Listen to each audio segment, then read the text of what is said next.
lúc nó giờ lu bê liền đuวันที่หนึ่งก็จั่วออฟหังก็จั่วยอดตัวติชาอเมริกายอดหูเซนพอมินนิโซตาเดินน้อยคือลีเซงห้าหนึ่งเป้ตุนชายมันน้อยเท่มาคือเอาตัวรุ่นในชิ้นใหญ่เราอย่ารุ่นในป๊อปปัวเตาช่างชงรุ่นนั่นละนู่นนอใช้เลยเต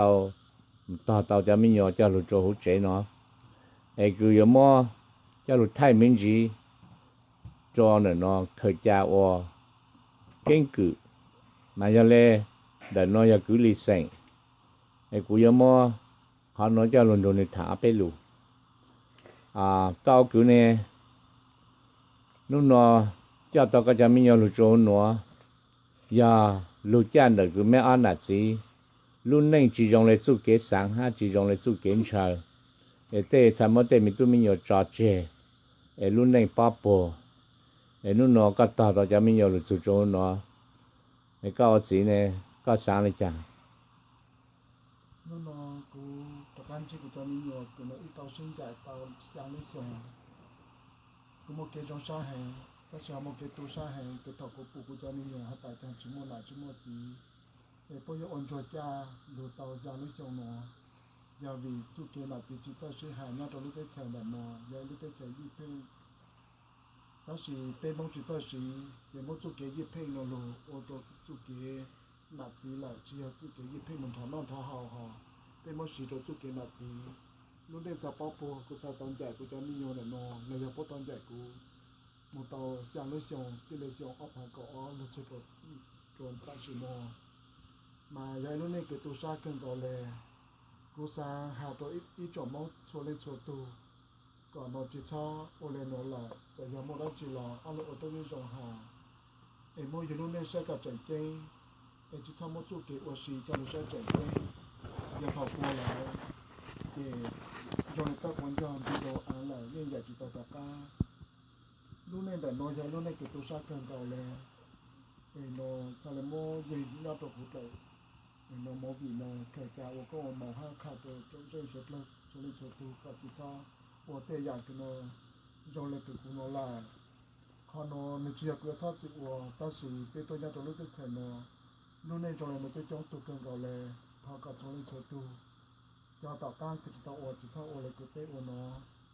ยายลูกในตัวชากูจะไม่ยอมนอนถอดกูจ่ายละตัวเดินนอนยาจี้ส่งตัวแต่ยาเปล่าส่งพอตัวนอยาอ้อส่งซื้อตัวลูกว่ายังไหลตัวจ้างหัวไหลจี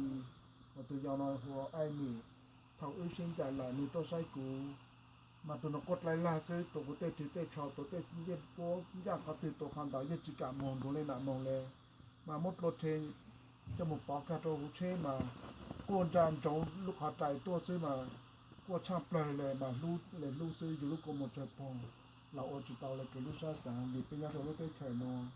อยู่ยังหมดใจบอกเลยจางเรานอตัวกปูหาตาจีปูจะมีหยดตัวเล่นจีนะจะเป็นยังจีมัวช่วยสกีเตาจะมีหยดจะย่อยอยู่หมดใจล้วนเย็ดปัวหล่อยังจิตเอานะดีเป็นยาตัวลูกได้เฉยนอโลหะตาจะมีหยดยังเล่นหนักอยู่มันจะการเล่นหนักอดตัวสายซึ่งยังเล่นได้กุศลตอนจากกุศลนี่ยังคุณอยู่กันก่อนเลยนู่นคุณจีอดตัวกุเตาจิตเอาลูกกมอตาจังเมื่อจากกุตานี่ยังน้อยนู่นกูปู่ไอ้ผู้ชิชเป้าแหละลูกกันก่อนเลยล่ะนอแล้วนู่นในตัวชานะวันเด็กคือก็ว่าคือห้าตุนันเจอไม่ยอมรู้สิชาววันนี้ยอมรู้ตัวต่ออีปันตัวปันใส่เลยเนาะก็พอสั่งแต่คือไม่รู้เนี่ยยัง有做某一次是那个啥但รู้ตัวรู้อันนี้ใช่ยอพอเลยเนาะฮะลูกสิหากูมายอกูตกปู่คืออยู่ต่อเต้ตัวนี้ยังได้นอยากูมายอมรอเต้ลูกสินจีเล็กก่อนนาทีซื้อ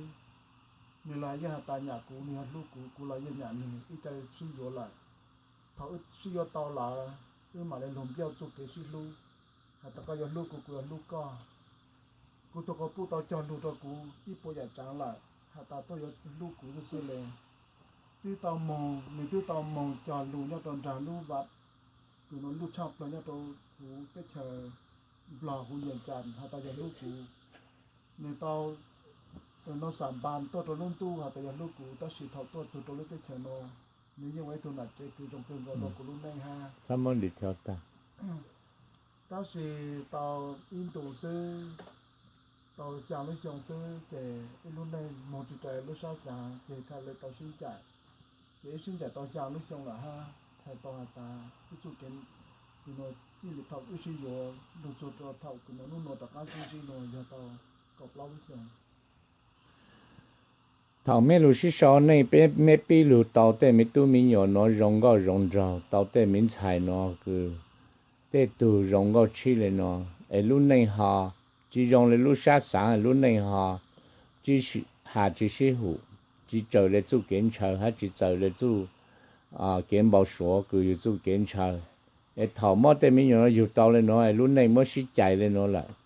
có phiêu lên chăng có bao phiêu ta giờ là chỉ giờ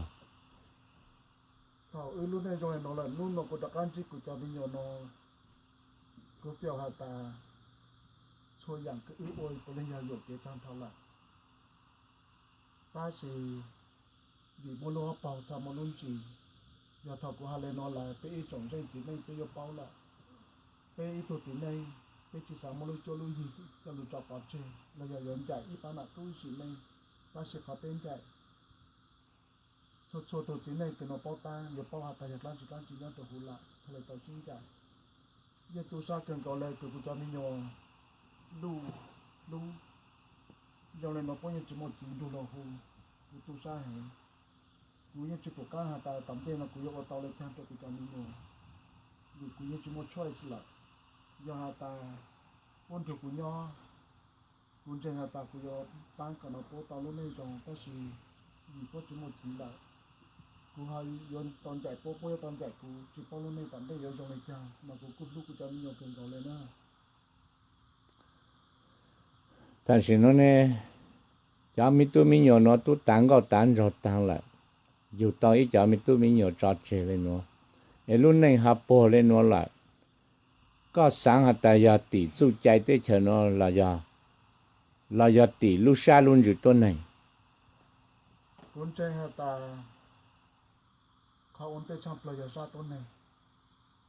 lúc sa tôn này tàu ô là chỉ nếu nhau tàu chút chạy là chỉ thầu chút chạy lúc chế lại chỉ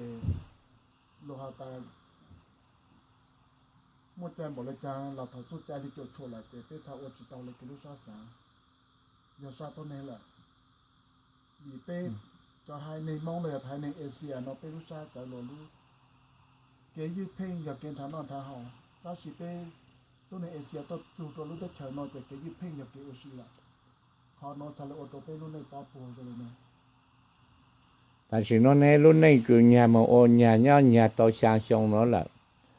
nà mà ô lên nà chú kiến chờ, chỉ mà ô lên chỉ chú kiến chờ, cứ mấy hà lù chỉ sĩ hủ thầu, người lú họ bảo là,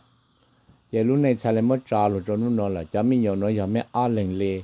cho mình nhiều nó giờ mấy ăn lên từ, ô lên nó cho mình nhiều nó tu tán có tán trâu là, có sáng à ta cứ mấy tu yêu tàu rồi thế, mấy giờ phải nhầm sĩ bang là sang to chỉ sang to, có cho mình nhiều nó mỗi lúc này rồi sát tàu mấy chú kế là mấy sáng ta, cha lên nó cứ cho mình nhiều nó cha nữa luôn nữa cái nữa ở nhà ở chàng là cản trở nữa nó. cú yên lúc cú yên bang cú nhiều nó giờ ta lên là trò chơi ta nhiều tôn chi cú tôn thực cú nhỏ cú yên bang còn nó cú môn này cho cú cái tôn nó tôn ta để cả cú môn này cả lúc này cả rong chỉ sao chọn nhẹ ha sao một số kế nhiều sang chút lại rong là cú ư ha một lần đó cú là chỉ cái tôn nhỏ tôi lúc đó này cái giờ này thì mà nó cứ cho lù cứ xịt thảm mà có xịt thảm lấy chăng khăn nó là có chỉ mới cho mình nhiều nó thay lấy chăng khăn nó có xịt khăn nó chỉ là thảm phê cho ít lên ít tụt từ chỉ là thảm phê cho nên nó cứ lý sinh là chỉ là thảm phê cho tu nạn giờ lý sinh cứ lúc này chỉ nên nó trên ở nhà nó chỉ là thảm trở lại cứ cho mình nhiều sinh giải tao sang sông để nó xài lù sinh chi để cũng xài nung cho lù nó chỉ phê cho cao cứ là chỉ phê cho nạn giờ rồi mà thay cho nó cho chơi khởi cha và cái cứ lù nó cho mình nhiều nó sai bỏ cho cán lù bù ha bố cho cán lù sai chùa để thầu bê lù bê mà sai bê chỉ thật thơ ra nó để cứ cho lù cho nhóm mô lên nó xứ and gì khá là mong I would like to ask some question again how you think today is the first day that come return to the United States and you come to meet Dad in the first time, how you think about it? Happy. Happy? Yeah. So you get along with Dad? Yeah. Get along with him. Okay. Get to know him since it's been so many years since seeing him. Since we've seen him. How are your three prepare yourself in your future and how you love and how you care about Dad and Ma? No. Don't know yet. We're not sure. Mm-hmm. We just gotta wait until the future. So today you come to see Dad tonight. You happy or you sad?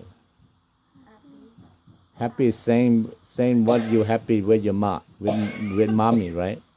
Huh? Happy, same what you happy for mommy, right? Yes? No? Not happy for mommy?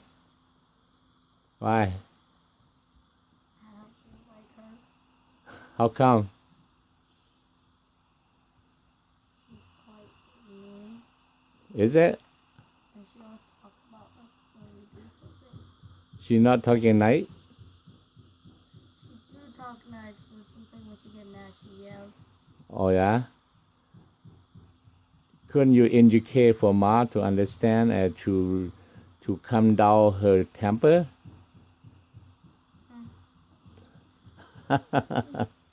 Okay, and about you?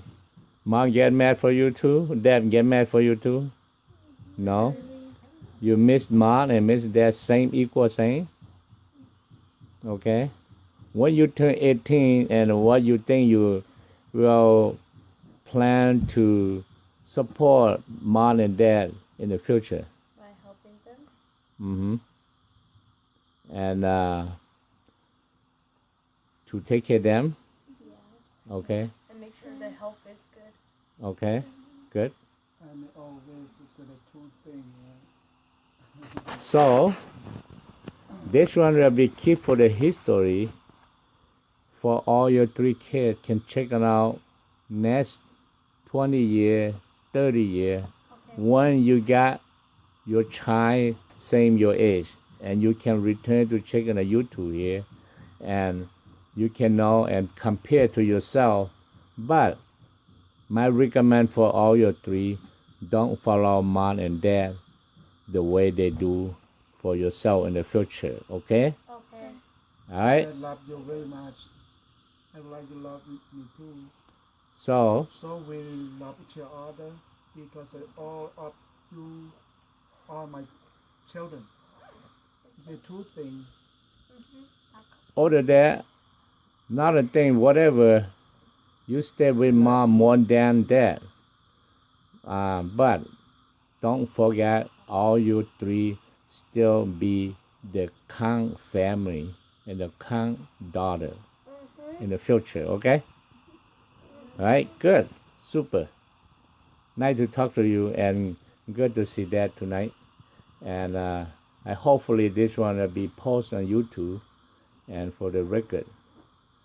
Thank you. Bye-bye.